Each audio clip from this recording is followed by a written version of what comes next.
Stay பண்ணிட்டாங்க ஒரு 10 வருஷம் மேலே. இப்போதான் வரதில்லை. ஏன்னா சேஃப்டி இல்லாதனால. சேஃப்டி இல்லைன்னா எல்லாம் போய் சுற்றிக்கிறாங்க நிறைய பேர். அது என்ன நாங்கள் இறங்குறாங்களே அதுதான் மணல் திட்டுன்னு சொல்கிறாங்க. போகிறது அந்த வழி தான் போகிறோம். சம்மரில் வந்தீங்கன்னா மணல் திட்டு பெருசாக இருக்கும். இந்த தண்ணி கம்மியாக இருக்கும். காவேரி ஏறினது. காவேரி யாரு? அப்போ காவேரி யார் வந்து அந்த டேம்லேருந்து திறந்து விட தண்ணி இப்படி போகுது. ஆமாம், மைசூர் டேம் திறக்கிறாங்க பார்த்தீங்களா? அங்கேருந்து இந்த வழியை வந்து இப்படி தான் டேம் போகுது. மேட்டூர் சும்மா இருந்து என்ன பண்ணுவீங்கன்னு கேட்குறேன். படம் பார்ப்பீங்களா, வெளியே போவீங்களா ஃபேமிலியோட?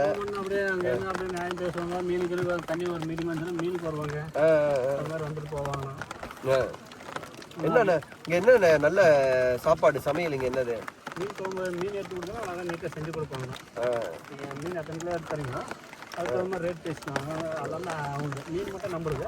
மீன் ரைஸ் வந்து எல்லாமே டோட்டலாக அவங்களுக்கு டோட்டலாக அவங்களுக்கு ஒன்று டோட்டலாக தனிக்கில் மீன் இருக்கும். அவங்க டேஸ்ட் எவ்வளோ சொல்லிடுவாங்க. போயிட்டு வந்து சாப்பிட்டுலாம். ஆனால் உங்களுக்கு இந்த இடம் ஒரு சர்வ சாதாரணமான இடம். எங்களுக்கு பார்க்கும்போது எவ்வளோ புதுசாக இருக்குது தெரியுங்களா? ஹாய் காய்ஸ், ட்ரை பண்ணி பார்ப்போம்.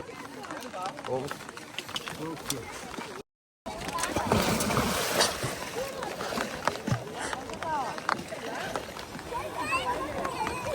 அரசங்க மீன் எனக்கும் தெரியுது. ஒகேனக்கல் பயணம் மலேசியாவிலேருந்து வந்தீங்கன்னு வச்சிங்களேன், சூப்பரான இடம். நம்ம மலேசியாவில் இப்படி ஒரு இடம் இல்லை. அதனால் இது வந்து உங்களுக்கு ஒரு புதிய அனுபவமாக இருக்கும். ஒரு 4 மீன் சாப்பிட்டு சாவகாசமாக வந்தியது.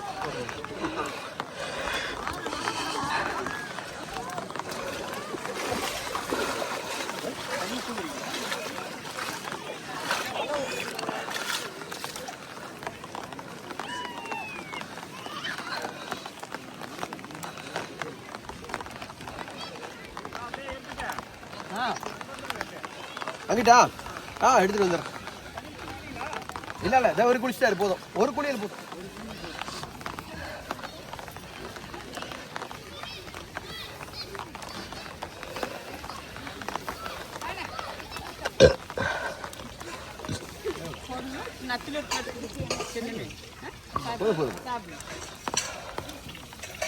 மீன் சாப்பிட போகிறோம். மீனை கிடைக்கும் நல்லா சூடாக இருக்குது. நம்ம வீட்டில் செய்கிற அதே டிப்ஸு தான். புதிய மசாலா அந்த மாதிரி இல்லை. ஒரு வீட்டில் ஒரு மீன் பொரியல் செஞ்சால் என்ன ஃப்ளேவரில் இருக்குமோ அதே ஃப்ளேவரில் கொஞ்சம் காரமாக இந்த மழைக்கும் அதுக்கும் ஆவி பறக்கும். தெரிதான்னு தெரியல உங்களுக்கு. சுட இருக்கு, நல்லா இருக்கு. இது மணல் மேடு. இங்கே குளிக்கலாம் நீங்கள். அந்த இடத்துல ஒரு ஃபிஷ் சாப்பிட்டீங்கன்னு வச்சுங்க, தட்டி தூக்கிடும்.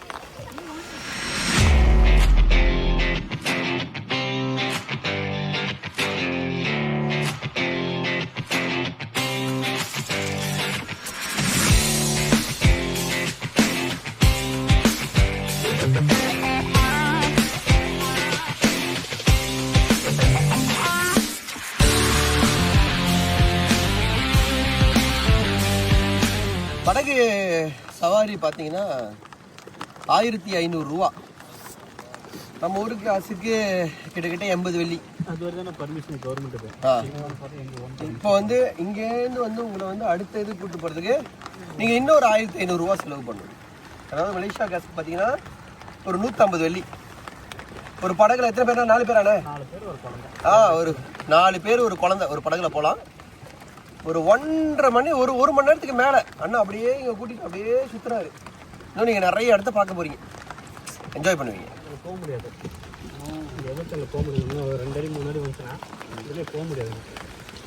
இப்போ இன்றைக்கி நாங்கள் தான் உங்களுக்கு கடைசி கஸ்டமர். ஆனால் ஆமாம்மா, இதுக்கப்புறம் இங்கேருந்து வர போக முடியாது. Time waste.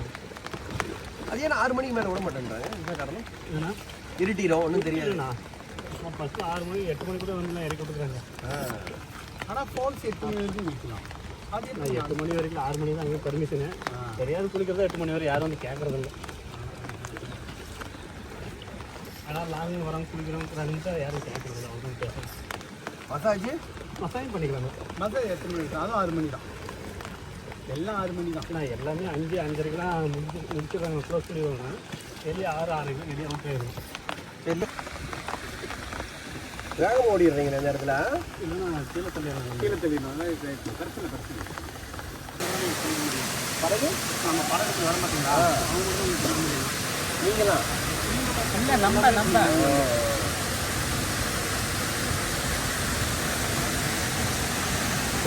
மதுரை பல வருஷம் நடந்தாங்க வருங்க.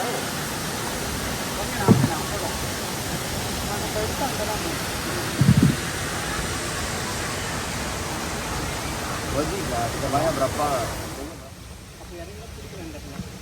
Oh, ஆழமா இருக்காது.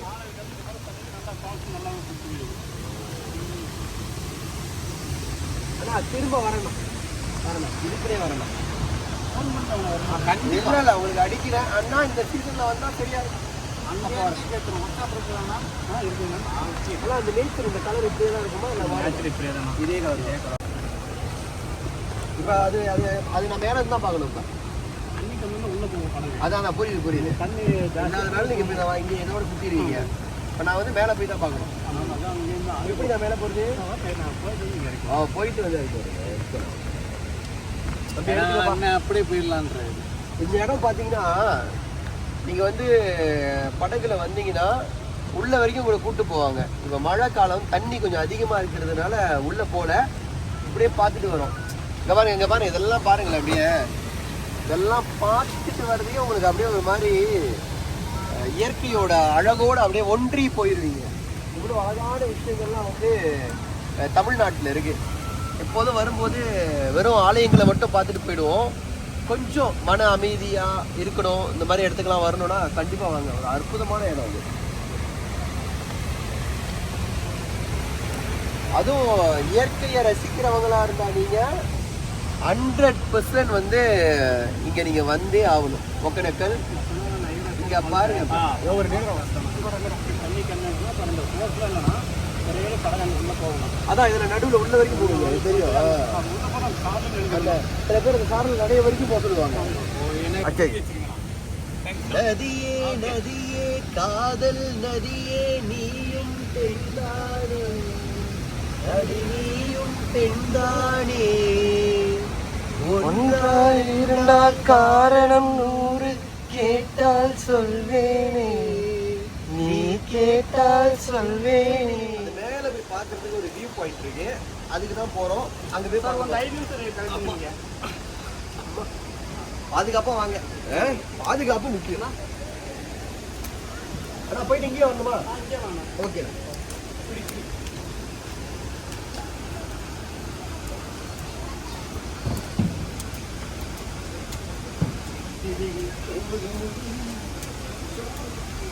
குப்பைகளை குப்பை தொட்டியில் போடணும்.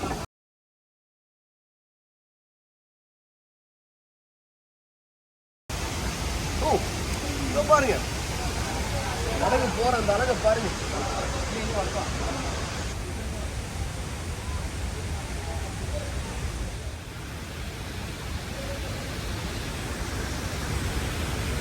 அற்புதமா ஒரு சீன் பார்க்க போறீங்க.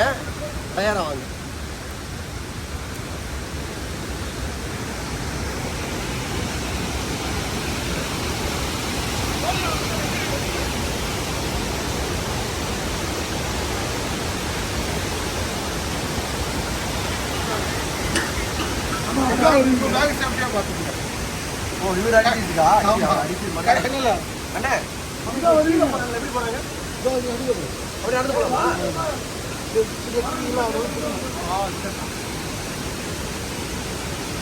இயற்கையின் அழகை பாருங்கள்.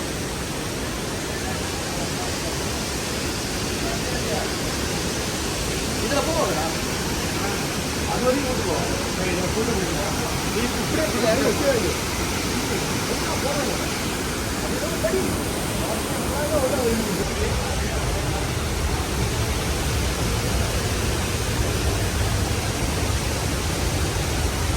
கொஞ்சம் டெரரா தான் இருக்கும்.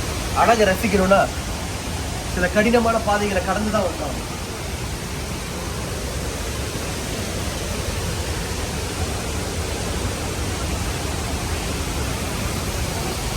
கேமராமேன் பத்திரம் தம்பி, கீழே பாத்துக்க. 1 2 3 கால் வைக்கணும்.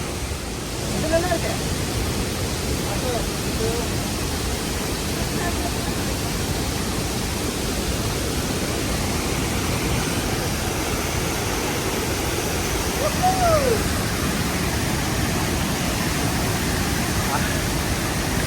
பக்கத்தில் இருக்கு பார்த்தீங்களா?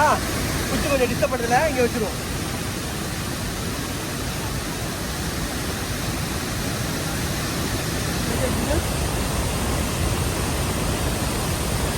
ஏடி பாத்திரம்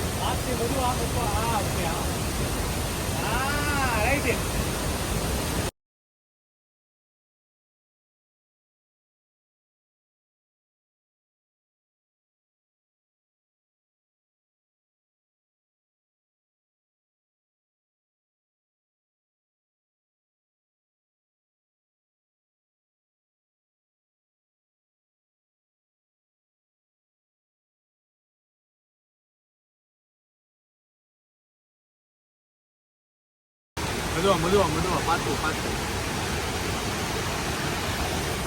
ஒன்றா இரண்டா காரணம் கேட்டால் சொல்வேனே, நீ கேட்டால் சொல்வேனே. கூட்டிட்டு போங்கண்ணா. ஏன்னா முடியாது. ஏன்னா வரும்போது அது உள்ள போலாம், போய் பார்த்துட்டு வரலாம், ஃபுல்லா தண்ணிலாம் ஊற்றும் அப்படி இப்படின்னாரு. இப்ப நம்ம உள்ள போக முடியாதுன்றாரு. சத்தமா பேசிக்க வழங்க மாட்டுது. சம்மர் இல்லையா? அதுக்கு நான் இன்னொரு டிக்கெட் போட்டு சம்மர்லயா வர முடியும்? இது வேணே இல்ல. நான் சொல்றேன், ரொம்ப கஷ்டமா இருக்குங்க. இவ்வளவு தூரம் வரோம், நான் சொல்றதுன்னு தெரியல. ஆனா சந்தோஷமா தாங்க இருக்கு, ஜாலியா தாங்க இருக்கு. சும்மா நம்ம அண்ணன் தானே. இல்லன்னா தான் நீங்க வீடியோ பார்க்க மாட்டேன்றீங்களா? என்ன பண்றது? இந்த மாதிரி 4 விஷயம் பேச வேண்டியதா இருக்கு. ஆமா, யாருன்னா ராவணன் ஜம்ப் பண்ணுவாரு. இந்த பாறை தானா விக்ரம்? ஆமா, பாருங்களேன். இந்த மாதிரி மனிதர்கள் வந்து இருப்பாங்க. சில நேரங்களில் வந்து அவங்க வந்துட்டு கொஞ்சம் காசு கொஞ்சம் கூட கேட்பாங்க, கொஞ்சம் கொடுங்களேன் அப்படின்னு சொல்லிட்டு. ஆனால் இங்கே அவங்க ஒர்க் பண்ணுறத பார்த்தீங்கன்னு வச்சிங்களேன், நீங்கள் கொடுத்துட்டு போயிடுவீங்க. ஆனால் எடுத்துக்கிங்கண்ணே அப்படின்னு கொடுத்துட்டு போயிடுவீங்க. ஏன்னா அவ்வளோ ஒரு உடல் உழைப்பு இது வேணும். ஆனால் நம்மளால அது ஓட்ட முடியாது. ஆனால் இந்த சவாரி வந்து உங்களுக்கு ஒரு மகிழ்ச்சியான சவாரியை கொடுக்கும். இந்த தமிழ் சினிமாவில் நம்ம பார்த்துருப்போம், இந்த போட் சவாரி அதெல்லாம். அது உண்மையிலேயே ஒரு ரியலாக அனுபவிக்கக்கூடிய ஒரு விஷயம். நிறைய பலதரப்பட்ட மனிதர்களை சந்திப்பீங்க, பலதரப்பட்ட உணவுகளை சாப்பிடுவீங்க. ஒரு நாள் முழுக்க ரொம்ப சிறப்பாக இருக்கும். ஒரு சின்னதாக சொல்கிறேன்னே, நைட்டு ஒரு 6 மணிக்கெலாம் வந்து இங்கே ஸ்டே பண்ணிவிட்டு காலையிலேயே வெளியாயிடுங்க. வெளியாகி ஃபுல்லாக அங்கே குளிக்கிறது இதெல்லாம் முடிச்சுட்டு ஒரு நாள் 1 டே ட்ரிப்பாக உங்களுக்கு ஒக்கேனக்கல் வந்து சிறப்பான இடமா இருக்கும். ஏதாவது கேள்வி இருந்தால் என்ன கூப்பிடலாம், தப்பில்லை. என்ன போட்டு திரும்பிடுச்சு? சீக்கிரம் ஓட்டுங்க படகுக்காரு. இல்ல, நமக்கு வந்து துடுப்பு பிடிக்க தெரியலன்றதுனால அது வந்து ஒரு மாதிரியா போகுது. அண்ணன் இப்படி லெஃப்ட்டுக்கும் ரைட்டுக்கும் அப்படி அடிச்சாரு. இப்போ என்ன அண்ணன் கிட்ட இப்படியா? நீங்க சுத்திக்கிட்டே இருக்கீங்க, ஒரே இடத்துல சுத்திக்கிட்டு இருக்கீங்க.